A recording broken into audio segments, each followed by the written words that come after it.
ইফতারের আগ মুহূর্তে দোয়া কবুল হয়। বান্দা তার খাবার নাড়াচাড়া করে কিন্তু খায় না। এ বিষয়ে আপনারা অনেক বয়ান শুনেছেন।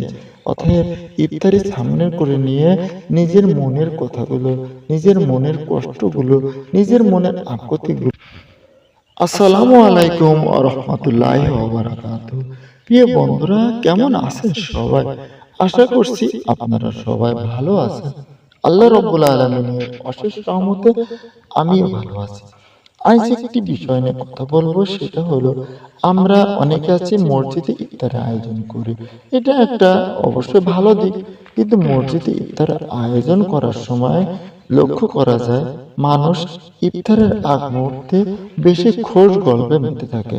দেখা যায় একজন আর একজনের পর সারাদিন পরে দেখা হয়, তখন তারা খোশ গল্পে মেতে থাকে।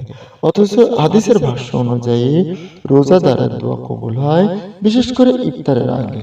অতএব আমাদের এটাকে খেয়াল রাখতে হবে যাতে আমরা ইফতারের আগে খোশ গল্পে মেতে না থাকি।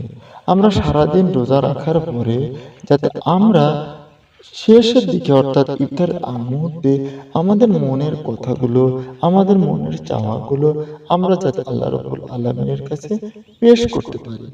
দুঃখের বিষয় হলো যে সময় দোয়াগুলো কবুল হয় সেই সময় আমরা বিভিন্ন গল্পে মেতে থাকি। যেমন আযান এবং একামতের ভিতরে দোয়া কবুল হয়, এই সময় আমরা মেতে থাকি গল্পে। আমরা ফরজ নামাজের পরে দোয়া কবুল হয়, আমরা উঠে চলে যাই। ইফতারের সময় দোয়া কবুল হয়, আমরা এই সময় ইফতারের সামনে নিয়ে নানাবিধ গল্প করে থাকি।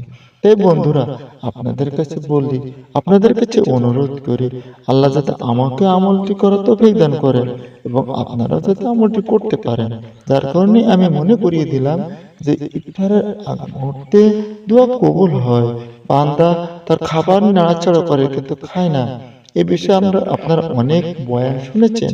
অতএব ইফতারি সামনে করে নিয়ে নিজের মনের কথাগুলো, নিজের মনের কষ্টগুলো, নিজের মনের আকুতিগুলো, আজ আমরা কত বালা মুসিবতের ভিতর আছি, আজ আমরা কত সমস্যার ভিতর আছি, আজ আমাদের পারিবারিক অশান্তি, আজ আমাদের রাষ্ট্রীয় অশান্তি, আজ আমাদের সামাজিক অশান্তি, সমস্ত কিছুর জন্য আমরা আল্লাহ রাব্বুল আলামিনের কাছে এই মাহে রমজানের প্রত্যেকটা দিন যাতে আমরা আল্লাহ রাব্বুল আলামিনের কাছে আমাদের চাওয়াটা, আমাদের পাওয়াটা আমরা ইফতারের আগে আল্লাহ রাব্বুল আলামিনের কাছে যেতে পারি।